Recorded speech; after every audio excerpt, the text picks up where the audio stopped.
Bienvenidos, ya estamos ahora para ir considerando los aspectos del Evangelio Dominical, en el que pues siempre una de las grandes preguntas que surgen es esta en la vida. eh, la gente, pues por lo que yo he oído, pues dice, mire, la fe como que se va acabando, ya mucha gente no cree.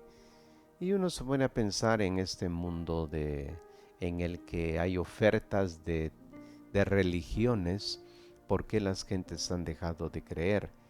Y pues una de las razones es por el antitestimonio, y estamos precisamente frente a un problemón como estos, el antitestimonio de los que nos llamamos cristianos.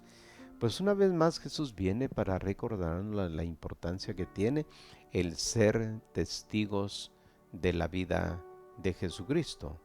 Y a eso nos vamos a acercar y nos va a pedir eh, a través de esta enseñanza cómo debemos vivir como hijos de Dios, iluminando el mundo. Nos ocupa entonces el Evangelio, pues en el capítulo 5, después de las bienaventuranzas, comienza Jesús diciendo, ustedes son la sal de la tierra. Si la sal se vuelve sosa, ¿con qué se le devolverá su sabor? Solo sirve para tirarla y que la pise la gente. Ustedes son la luz del mundo. No puede ocultarse una ciudad construida sobre un monte. No se enciende una lámpara para meterla en un cajón, sino que se pone en el candelero para que alumbre a todos los de la casa. Brille igualmente la luz de ustedes ante los hombres, de modo que cuando ellos vean sus buenas obras, glorifiquen al Padre de ustedes que está en el cielo. Hasta aquí el relato que nos toca reflexionar y naturalmente entresacar actitudes muy concretas de respuesta a esta invitación de Jesús. Bien, para definir a los discípulos y su misión, el Evangelio de hoy emplea pues varias imágenes, especialmente una, sal de la tierra. Los rabinos, los grandes maestros de Israel, solían repetir, la Torá, la ley santa dada por Dios a su pueblo, es como la sal y el mundo no puede estar sin sal. Jesús hace suya esta imagen y aplicándola a los discípulos, sabe que está usando una expresión que puede aparecer provocadora. Acepta la convicción de su pueblo que tiene a las sagradas escrituras como la sal de la tierra, pero afirma que sus discípulos, si asimilan la palabra y se dejan guiar de la sabiduría de sus bienaventuranzas, son también sal de la tierra. Bien, aquí pues, quizás detenernos un poco para definir esta cuestión. Normalmente, pues en nuestras mesas, en nuestros comedores, pues siempre está la sal. Hay saleros muy preciosos donde se deposita la sal para ser usada. Pero resulta que Jesús no está diciendo que usted Dios es sal del salero de la mesa, sino dice que es sal de la tierra. Y eso, pues, en la vivencia de Jesús, porque la gente conocía muy bien el uso de la sal de la tierra. La sal es lo que hace posible que se transformen una serie de cosas, ¿verdad? Los químicos precisamente utilizan la sal para la transformación. En la antigüedad, pues, para vitalizar la tierra se requería pues los abonos naturales. Y en aquellos lugares sobreabunda la sal, más los que están a las orillas del Mar Muerto, pues abunda la sal. Como también en otros pueblos la sal pues es común diríamos en los cerros o en cualquier lugar se encuentra la sal y la utilizan para colocar estiércol, tierra, sal, estiércol, todo eso y hacen sus aboneras. y aquella tierra abonada es la mejor para que produzcan los frutos. Y Jesús toma esta imagen y dice que el discípulo debe ser como la sal de la tierra, aquella que hace posible descomponer los alimentos, los elementos, digo, de la putrefacción del abono y hacer de ella una tierra buena. Por eso dirá Jesús que ser sal de la tierra es adentrarse dentro de las multitudes para transformar la realidad. De ahí pues que son muchas las funciones de la sal y Jesús probablemente se refiere a todas ellas. La primera y más inmediata, pues sí, es la de darle sabor a los alimentos. Es por esto que desde los tiempos antiguos la sal era el símbolo de la sabiduría. También hoy decimos que una persona tiene sal cuando habla sabiamente o que es sosa, sin sal, cuando su conversación es aburrida, sin contenido. Pablo conoce este simbolismo cuando recomienda a los colosenses que sus conversaciones sean siempre agradables, condimentadas con sal. Eso lo encuentra usted en Colosenses 4:6. Así entendida la imagen, pues indica que los discípulos deben difundir en el mundo una sabiduría capaz de dar sabor y significado a la vida. Sin la sabiduría del Evangelio, ¿qué sentido tendría la vida? Las alegrías y las penas, las sonrisas y las lágrimas, las fiestas y los lutos. ¿Qué sueños y esperanzas podrían alimentar al hombre sobre la tierra? Difícilmente irían más allá de lo que sugiere el Coelete, es decir, el maestro. Esta es mi conclusión. Lo bueno es comer, beber y disfrutar de todo el esfuerzo que uno realiza bajo el sol, los pocos años que Dios le concede. Dice Eclesiástico 5:17. Quien está inspirado por el pensamiento de Cristo saborea por el contrario otras alegrías e introduce en el mundo experiencias nuevas de felicidad inefable. Ofrece a los hombres la posibilidad de experimentar la misma beatitud y belleza de Dios. La sal no sirve solamente para dar sabor a los alimentos, también es usada para conservarlos, para impedir que se eche a perder. Esto nos hace pensar en la corrupción moral y por asociación de ideas en las fuerzas negativas en los espíritus malignos. Contra esto los antiguos orientales se protegían usando la sal.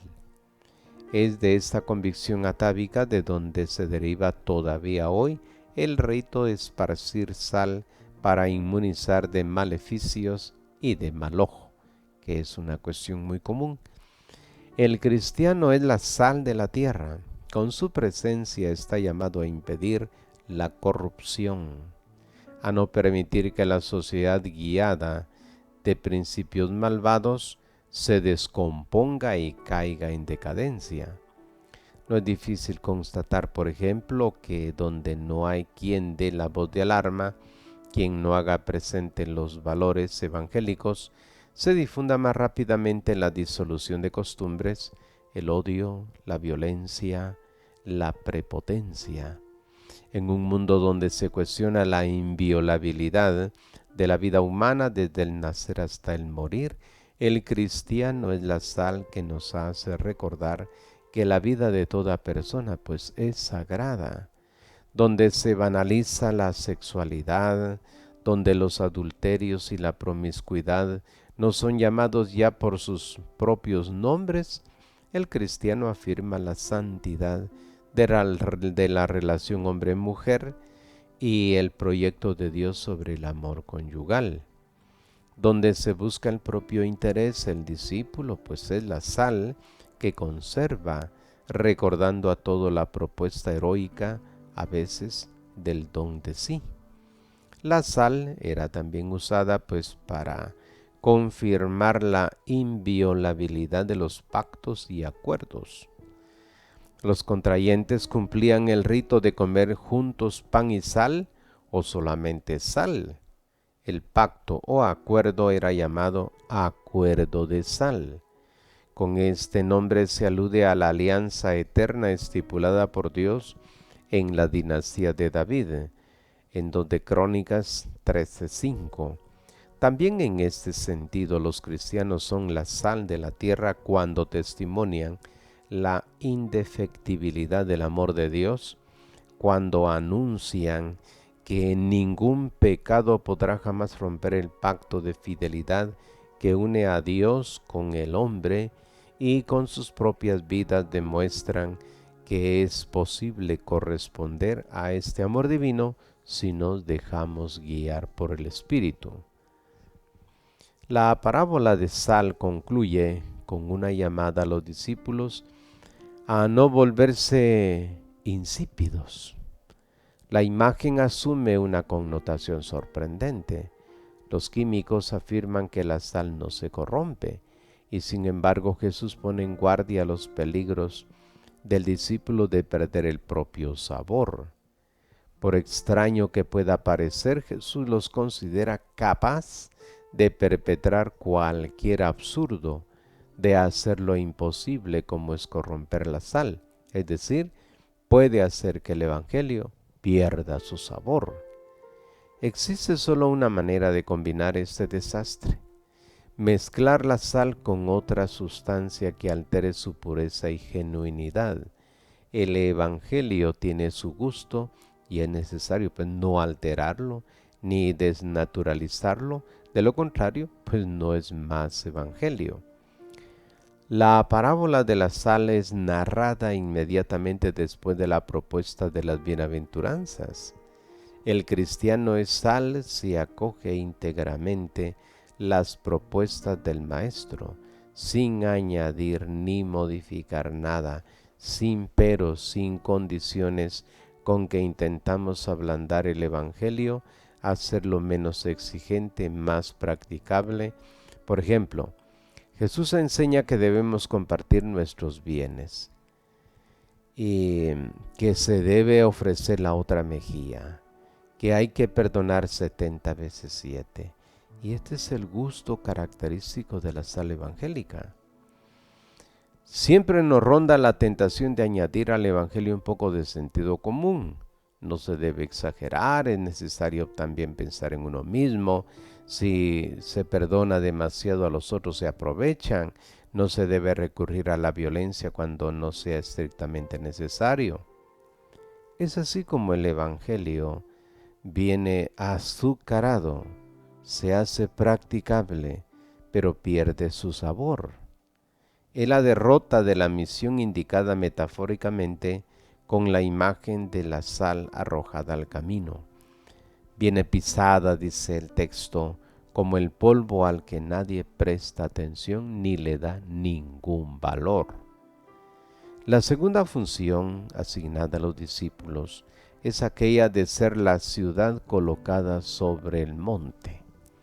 Todavía hoy, la mirada de quien recorre las carreteras de la Alta Galilea es atraída por las numerosas aldeas colocadas sobre la cima de los montes y los declives de las colinas.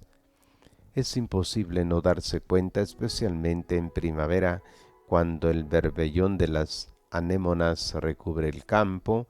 Es un auténtico placer para la vista. Las excavaciones arqueológicas demuestran constantemente que las cimas en donde surgen las aldeas están habitadas desde tiempos muy remotos. Jesús, crecido en una de estas aldeas, las ha presentado a los discípulos como imagen de su misión, con sus vidas basadas sobre principios en atraer la atención del mundo.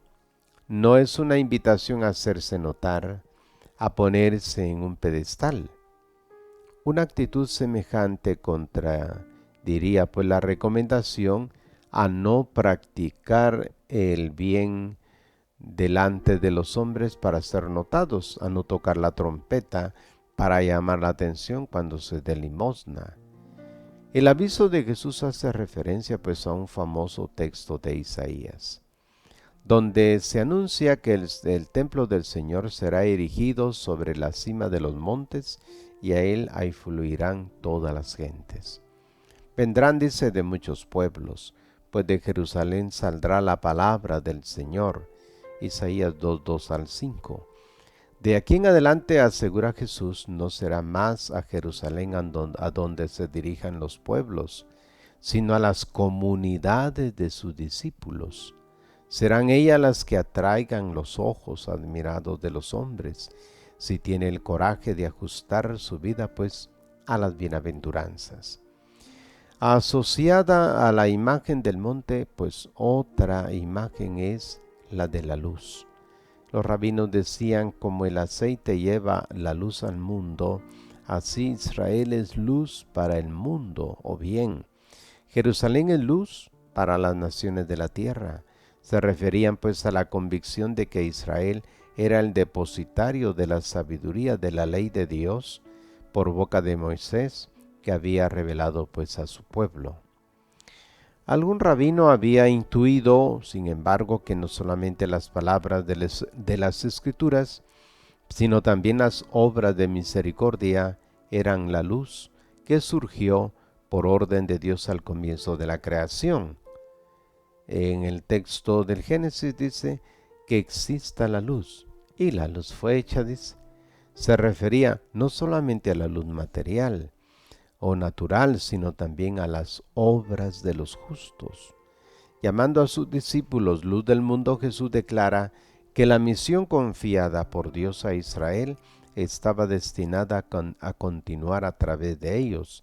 Aparecería en todo su esplendor en sus obras de amor concretas y verificables. Son estas obras las que Jesús recomienda que se hagan ver. No quiere que sus discípulos imiten a anunciar su palabra sin comprometerse, sino jugarse la vida por esta palabra. Por tanto, ya nosotros vamos observando la importancia que tiene el ser sal de la tierra y luz del mundo.